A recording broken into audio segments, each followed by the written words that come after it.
everyone, welcome back to the Dish on Aging. Today is Tuesday morning, June 1st, 2021. We're just coming off of the long weekend, the Memorial Day weekend. So here we are. Today is episode 23, and we're going to be talking about the topic of value conflicts within family versus family dysfunction conflicts. These can sometimes look like the same argument that a family is having, differences of opinion that are impacting how a family can function or how a family moves together in a cohesive, supportive, organized way. But these are really two separate and distinct concepts. It makes a difference on how to understand and to move forward and in resolving family conflicts, is to know where is that family, what is the basis, or do we have a way to understand that family conflict. So, interestingly enough, on Saturday morning, I turned on CNN, and what was I watching? I was watching the Michael Smerconish show, and he was talking about this same topic in a similar way. He was talking with a psychologist, Jean Twiney, Professor Twiney from, I think, one of the California universities. She spent her career researching generational differences. She just wrote a book called iGen, and the name of the book is called iGen: Why Today's Super Connected Kids Are Growing Up Less Rebellious, More Tolerant, Less Happy, and Completely Unprepared for Adulthood. So I wanted to bring that to your attention. Hopefully I can bring up the screenshot there. So you can either look at that. It's about a 5-10 minute interview. And it sheds some light on generational differences, especially the millennials and the Gen X and how they think as compared to baby boomers, just a general approach to life. And what I like about what Dr. Twiney talked about is the conflicts that can come up, not just between generations, but within each generation. And she gives a useful suggestion on looking at the advantages and disadvantages to how an individual from a generation, we're all going to be thinking different about just life in general, but there are going to be similar ways that people of the same generation will think. So today I'm talking about it a little bit different. I'm talking about values, comparing that to family dysfunction, and how that relates to aging, and how you can compare individual values and conflicts that come up with that. Is you can actually couch the values right into what is the generational influence in how that family member is thinking, separate from what generation they are coming up from. So first, let me start with a definition of value. Value is a belief that a behavior or a state of existence is personally or socially preferable. So values are about making a decision that influence behavior about what is preferable in life. And it then influences how you define how you live life. So our values, for example, will influence how we think about our work versus social life balance. How much time a week do we want to, or will we make a decision to spend at work versus having enough of a work social life balance. Other concepts that come up related to aging right now are values related to homeownership versus living in another type of arrangement. And as I was talking last week about family estrangements, the idea of, do we focus, if we have to make a choice, and how we're spending social time, holiday time, Are we deciding that family are more important, friends are more important, or both? And then if we cannot make a decision to spend a holiday with both, how do we choose? Some generations will always and only choose family, and other generations will choose, may be equally as likely to choose friends, and that can lead to some family conflicts and disagreements. Also, there's going to be differences in how we think end of life, quality of life versus hospice. If somebody receives a medical diagnosis, how are they going to be thinking about care? Now, granted, our age, for example, if we get a cancer diagnosis, our age influences how aggressive we want to be versus making a decision not to pursue aggressive treatment. And this in aging can present conflicts. For example, we find that women over the age of 75 are much more likely, after they're diagnosed with breast cancer, are much more likely to go with a less aggressive course of treatment to have a higher quality of life. And going for a less aggressive approach to treatment can increase the risk of an earlier death. And younger family members will have a very different, usually it's because their mom and their grandmom, and they want to see their mom and grandmom live for many more years.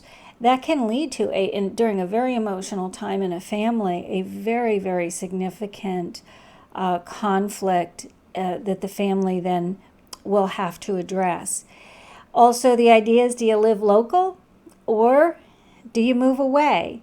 Do you live in one place for the next 20 to 30 years? Or do you live here for now, as long as the job is working for you, or the relationship, or the school district is working for you? And that's a value judgment. And there will be generational differences in how we look at that. Also, do we focus on our health versus something else? This can be in terms of family values. Somebody might be what we would call a health nut, always exercising, doing the best they can to be as healthy as they can. And then it can be a conflict if there's somebody else in the family who they care about deeply, who's just focused on other things. Probably raising their kids, being busy, working long hours, and other family members just don't understand that. Another value that will influence decisions we make has to do with the theme of the last 2 or 3 presentations, and that is when we need care, a level of care or help, even if it's something as simple as a ride someplace. Do we think as family always providing that? Friends providing that? Who do we go to first versus paying somebody? And there will be value differences in this. There'll also be skill differences. If somebody's 30 and let's say they broke their ankle, for them to use a Uber to get to work because their doctor's saying they can't drive for the next 3 months. For somebody who's 30, this is a non-issue. For somebody who is in their 70s or 80s and does not use a smartphone, this can be nearly impossible.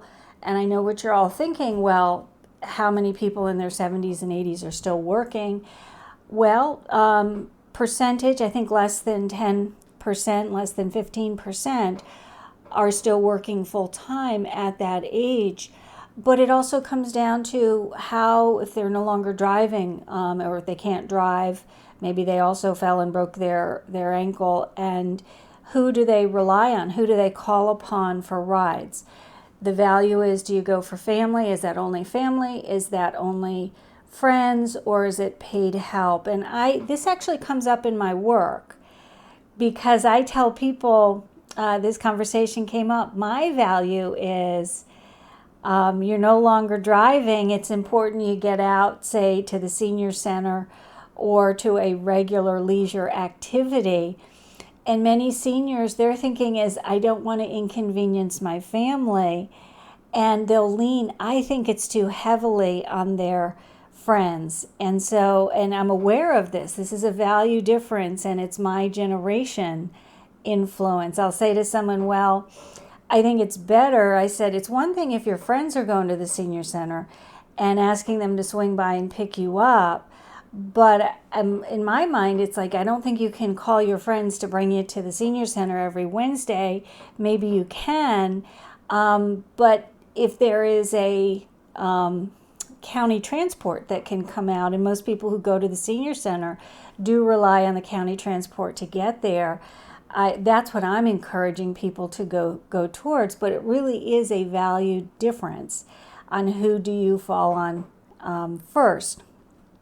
Okay, so that's a little bit about values, and a lot of our generational influence does impact our values. That has on a day-to-day basis can have a big impact on how we approach life, what we expect from other people, what we expect from ourselves, and how we solve problems. Now let's talk about family dysfunction.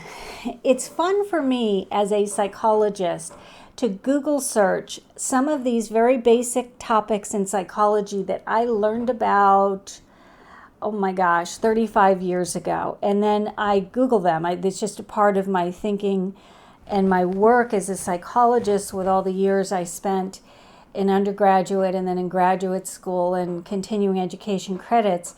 And when you Google a definition, asking what's the definition of family dysfunction, it actually comes up with a family and young child, and they're talking about a problem in raising a child. And when I'm talking about family dysfunction, what I am talking about is adults. And I am talking about family relationships that support unhealthy daily activity related to adult responsibility. And so, although our values may influence sort of ways that we're acting dysfunctionally, for example, somebody may have a value, I want my daughter to always be healthy and happy. So even though she's 40 years old, I'm going to make sure to always pay for her medication, and I don't want her to have to go without. And that can become very dysfunctional because it's like your daughter works full time and she's 40. That's dysfunction. It's an adult responsibility. It may mean she has to budget. It may mean she spends less on discretionary funding. It may mean that she may have to select a health care plan through work that she'd prefer not to because she doesn't want to pay that much money, but then it covers her medication. So that is the difference between family dysfunction and family values, and then the difference between generations. The other thing that makes it family dysfunction is somebody is 40 years old and they are completely comfortable leaning on a retired parent who is living paycheck to paycheck, and they are perfectly comfortable. They may have season tickets at whatever local theater and probably at least 2 of the local sports teams, but they see nothing wrong with, that's not a value, that's dysfunction. They see nothing wrong with leaning on a parent or a grandparent for one of their basic necessities. So, difference between value and dysfunction. So, why is this important? Before I get to that, why this is important, oh goodness, there's Gamma S on the phone. She's calling in and she has her picture diagram. Gamma S is going to give us her 2 cents on this topic of how to tell the difference between an individual value that influences lifestyle choice and family dysfunction.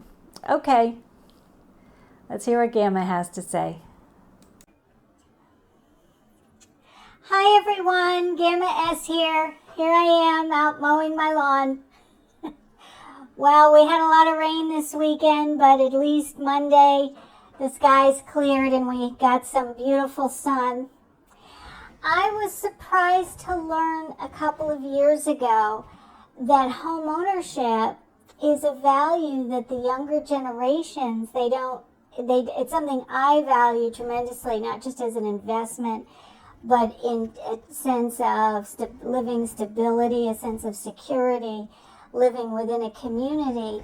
And the younger generations, the millennials and whatever those technology generation group is, they don't mind potentially owning a house one day in the future, but it's not something that they value as important.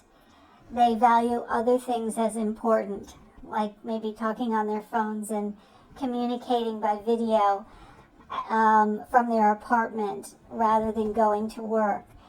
This may influence my life, not now because I have the ability to mow my lawn. But let's say 5 years ago, 5 years from now, 10 years from now, I do not have the physical ability to mow my lawn, and I don't have all that much money at the end of the month to pay somebody. You see where I'm going with this? If I have family members who don't believe, who say to me, I didn't buy a house because I don't want to have to mow a lawn, do you think I'm going to be able to get them to come over to mow my lawn? And the obvious answer is no. And it's going to create a frustration for me if I am anticipating that I am going to live in my house and then my family will step up and mow my lawn, even though they don't mow their own lawn because they made a decision to live in an apartment so they don't have to mow a lawn. So that's the difference between values in how we make decisions about how we live our life and how that can potentially lead to a big family argument and conflict in the future. So if I understand the importance of family values, it can help me to plan for a future where I don't have as much conflict with my family members. And I don't want to have conflict with my family members because I love them very much. And one of my values is to support them in their life and for me to be as independent as I can. Okay, thank you very much. Everyone enjoy this week, and I look forward to talking with you all next week. Bye-bye.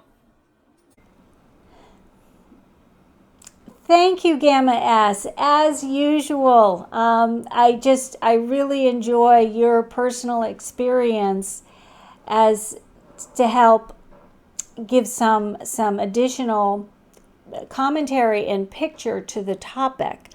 And one of the things also from Gamma S's example that could potentially lead to family dysfunction is that it does become family dysfunction if a senior expects that other family members are going to take care of the property of the senior when those family members don't live on that property.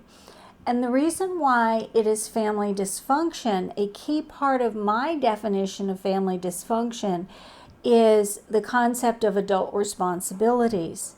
So no matter what our age, no matter what decade we are in, part of our responsibility is to make a decision about our own day-to-day needs. Where are we going to live? What are we going to eat? How are we going to look after our health? How are we going to have social and leisure interaction? How are we going to have safety in our life? How are we going to have transportation? And part of adult responsibility is thinking about all of that for ourselves.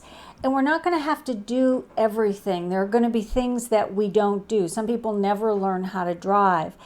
And in those situations, it's going to be up to us to figure out what are the options out there. Who can I pay? I think Gamma S might be one of the few people in her neighborhood that still mows their own lawn. It's very easy to get a relatively inexpensive service to do that.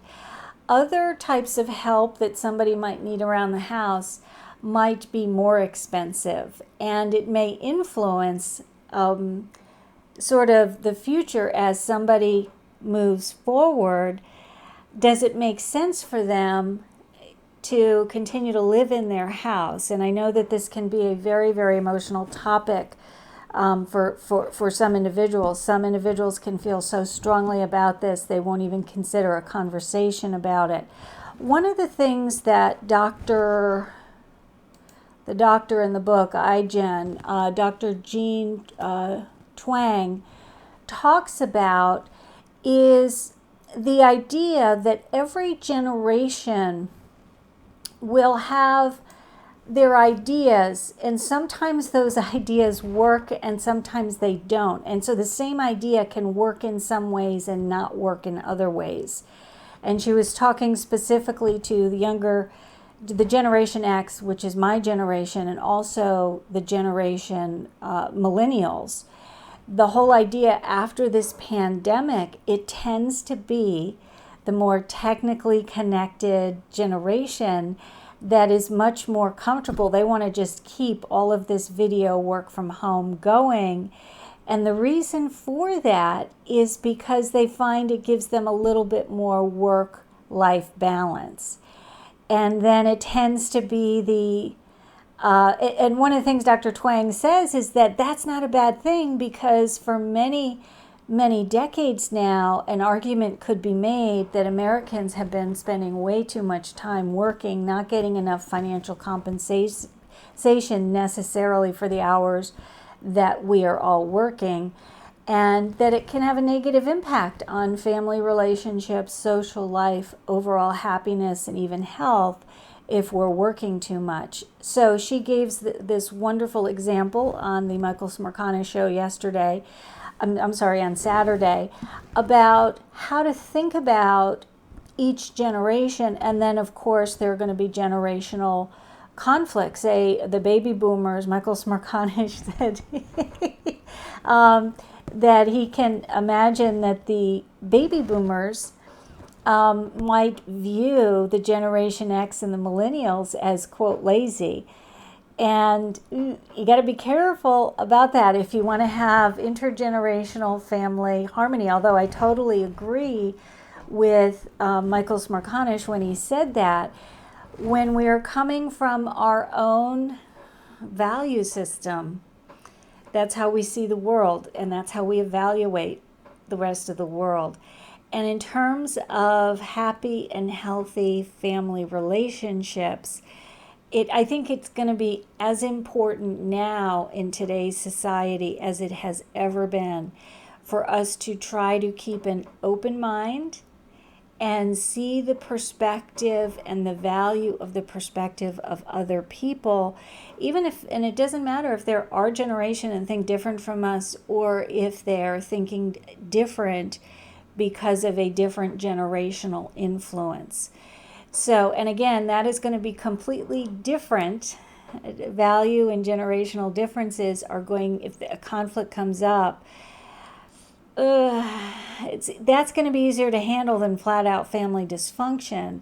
If there's a value conflict, one of the most important ways to move forward is just to recognize that it's a value conflict and to try to negotiate forward through that. If somebody is particularly set in their ways, it's something they feel very strongly about. Sometimes it's a conflict that cannot be resolved.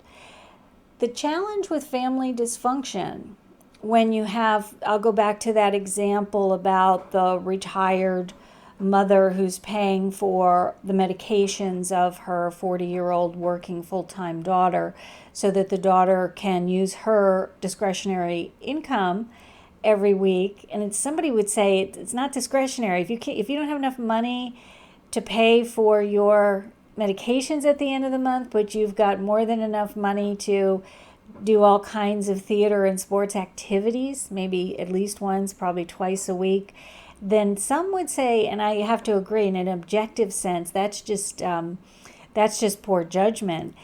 And the problem is what makes it dysfunction is the retiree is doing without her recreational activities, so that she, in her mind, she's trying to protect her daughter and saying, I don't want my daughter to go without her medication.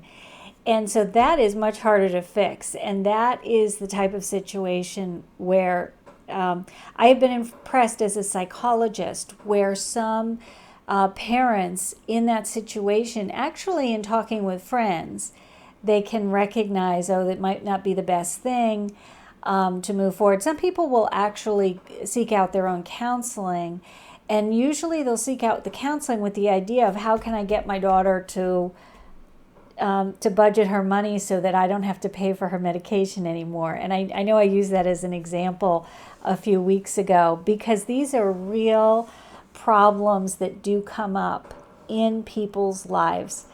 And they are age related, and what makes them age related is because age is related to whether we're retired or still working full time. And they're also age related because they are generational, how generations think. By the way, the Generation X people are much more likely to say, particularly to brothers and sisters, less so to children, but okay, you got enough money to go to see the Phillies, but you don't have enough money for your medication. That's your problem, not mine. And it's the generations will have an impact. It will impact how they think about that. How much are they willing to sacrifice to help out a family member who is making a, for lack of a better term, a poor decision, or a decision that the helper would not make in their own life.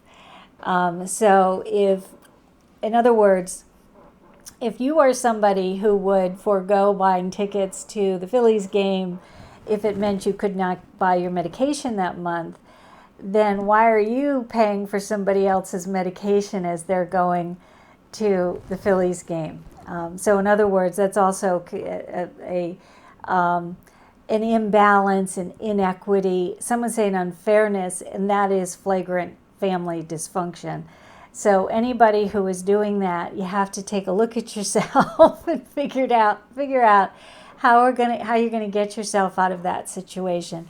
Okay, so I don't know how sort of confused this might have come across. This can get very muddled when we're going through our lives and we're trying to, be good people and do the right thing and trying to figure out our own lives and try to figure out how we're going to interact or mesh with other people in our lives. And it can get really super complex sometimes. But one of the things I always tell people is the complexity brings fun. Also, some of you know as you're aging, you'll keep your brain sharp if you keep doing crossword puzzles. Well, let me tell you something. Sometimes just making our way through a day or a week in understanding the perspectives of other people, particularly somebody coming from a younger perspective, a different point of view, a different experience than we're used to. Let me tell you something. Just trying to wrap our brains around the point of view of another person, that can count as like doing 10 different crossword puzzles all at once. So my suggestion is try to have a sense of humor about it.